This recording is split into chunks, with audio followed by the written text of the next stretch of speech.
gawin pagkatapos magtalik? Tip number 1. Linisin at ayusin ang inyong mga sarili.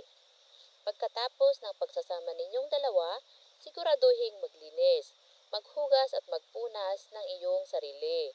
Importante ito para sa inyong personal hygiene at para na rin mapanatiling malinis ang inyong silid, tulugan o kung saan man kayo nagsama. Upang mas maging hawa ang inyong pagtulog, mas mainam kung ayain mo siyang maligo kayo ng sabay. Nang sa gayon ay malinis na ang inyong katawan. Nakapagbanding pa kayong dalawang magkasama. Malay mo ay masundan pa ang inyong romansa. Magkaroon ng part 2 o continuation ng intimacy na meron kayo. Tip number 1. Linisin at ayusin ang inyong mga sarili. Tip number 2. Mamahinga. Huminga muna kayo sa inyong kama at mahiga. Buhat sa pagtatalik ng inyong ginawa, natural lamang na mapagod kayo. Hayaan ninyong mag-relax ang inyong mga katawan. Natural lamang na magkaroon din kayo ng hangover buhat sa intense na activity ng inyong ginawa. Maaari kayong umidlip ng magkayakap o di kaya ay hayaan mo nang matulog muna ang inyong partner. Maging sensitive ka rin sa pangangailangan ng partner mo. Baka wala siya sa mood na makipag-usap ng malalim o di kaya ay energy para gumawa ng ibang bagay. Tip number 2. Mamahinga. Tip number 3. Maglambingan muna kayo. Kung kayo ay mag-asawa, natural lamang na pagkatapos ninyong magtalik ay maglalambingan kayo. Pagkatapos ng nakakapagod ninyong pagpaparamdam sa isa't isa na mahal ninyo ang isa't isa'y, pwede naman kayong mamahinga sa pamamagitan ng pagyayakapan.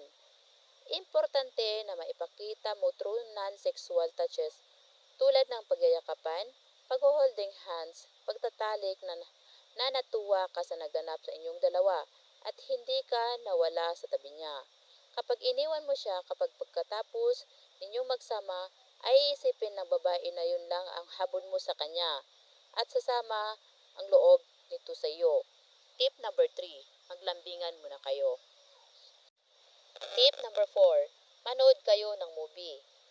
Ito na siguro ang isa sa mga karaniwang ginagawa pagkatapos ninyong magtalik ng inyong kapareha ang manood ng movie.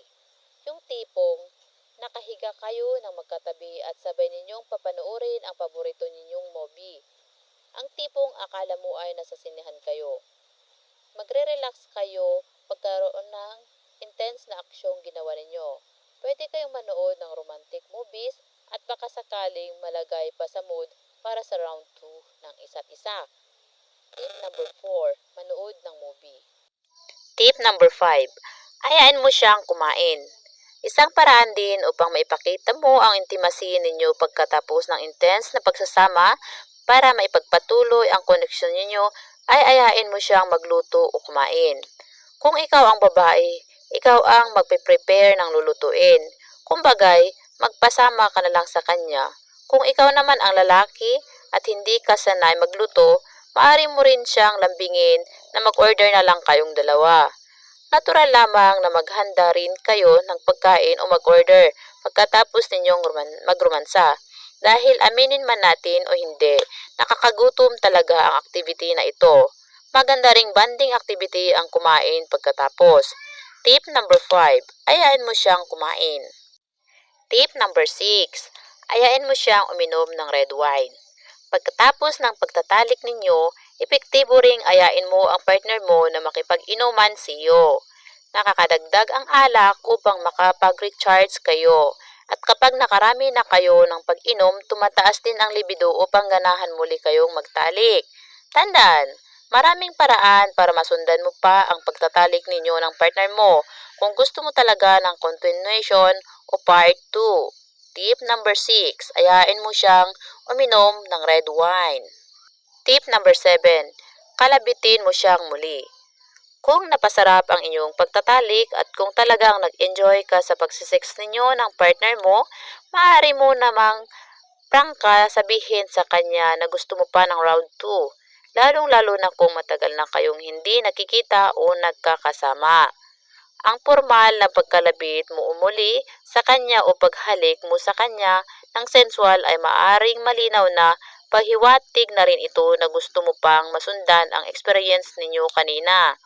Tandaan, kung kayo naman ay mag-asawa o magkasintahan, hindi ka na dapat pang mahiya, hindi ka na dapat mailang sa kanya.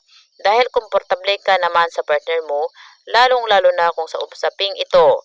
Ngunit, kung hindi na kaya ng partner mo o pagod na siya, respetuhin mo ang kanyang desisyon at ipagbukas na lang ang susunod na round. Tip number 7. Kalabitin mo siyang muli. Tip number 8. Ligpitin ang kalat ninyo. Pagkaroon ninyong mamahinga ng ilang saglit, maaari ninyo nang ligpitin ang inyong kalat buhat sa intense ninyong romansa. Dumarating sa punto na nagiging makalat din kayo, lalong-lalo na kung sabik na kayo sa isa't isa. Natural lamang na ibalibag ninyo kung saan-saan ang inyong mga damit at unahin ninyo ang pagnanasa ng isa't isa. Ngunit, pag siguradong tapos na kayong dalawa, pwede ninyo nang ligpitin at linisin ang inyong kwarto upang hindi masakit sa mata at malaya na kayong makatulog. Para na ring mawalang alam ng ibang tao kung ano ang namagitan sa inyong dalawa. Tip number 8. Ligpitin ang kalat ninyo.